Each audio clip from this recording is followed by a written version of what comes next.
வணக்கம். விடுதலை ராஜேந்திரன். 7.5% உள் இடஒதுக்கீட்டை கடுமையாக எதிர்க்கிறது மத்திய அரசு. இந்த உள் ஒதுக்கீடு மருத்துவக் கல்வியின் தரத்தை கடுமையாக பாதிக்கும் என்றும், மாநில அரசுகளுக்கு இப்படி ஒரு சட்டம் இயற்றுவதற்கே அதிகாரம் இல்லை என்றும் சென்னை உயர்நீதிமன்றத்தில் வந்த ஒரு வழக்கில் மத்திய அரசு கூறியிருக்கின்ற செய்தி மிகவும் அதிர்ச்சி அளிப்பதாக இருக்கிறது. தமிழ்நாட்டில் நீட் தேர்வால் பாதிக்கப்பட்ட கிராமப்புற மாணவர்களுக்கு இடைக்கால நிவாரணமாக அரசு வழங்கிய முடிவுதான் 7.5% அரசு பள்ளியில் மாணவர்களுக்கான உள் ஒதுக்கீடு ஆகும். இதை கூட தமிழக ஆளுநர் கிடப்பில் போட்டுவிட்டார். திராவிட முன்னேற்றக் கழகம் இதற்கு கடுமையான அழுத்தம் தந்து போராடியதற்கு பிறகுதான் இதற்கு ஒப்புதலும் பெறப்பட்டது. அப்போது தமிழக பாரதிய ஜனதா கட்சி இந்த முடிவை வரவேற்றது. ஆளுநர் ஒப்புதல் தந்தலுக்கு பாராட்டும் தெரிவித்தது.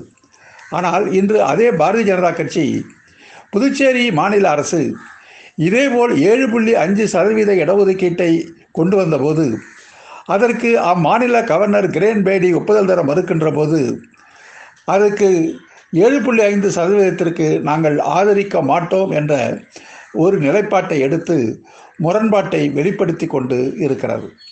கல்வி உரிமையில் தொடர்ச்சியாக மனுதர்ம பார்வைதான் மோடி ஆட்சியின் பார்வையாக இருந்து கொண்டு இருக்கிறது என்பதற்கு இது ஒரு உதாரணம்.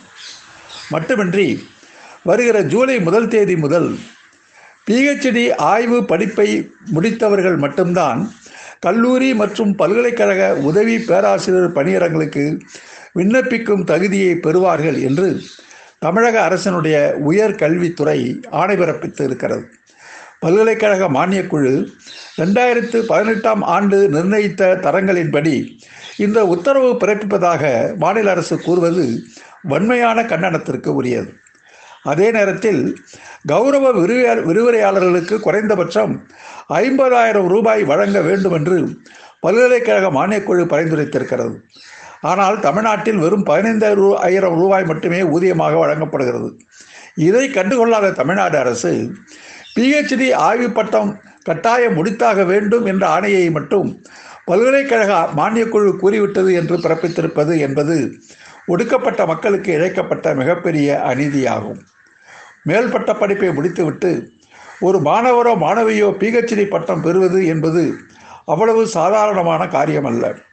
அதற்கு நீண்ட காலம் பிடிக்கிறது.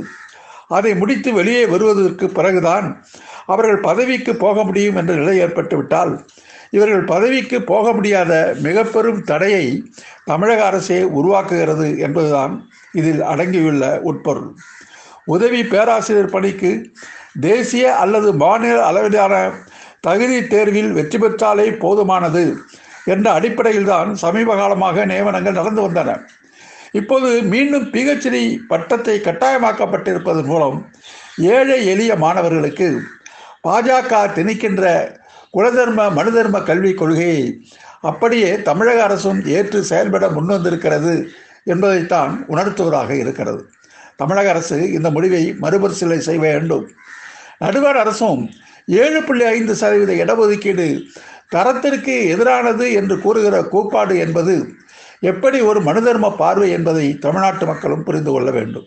சிந்திப்போம். நன்றி, வணக்கம்.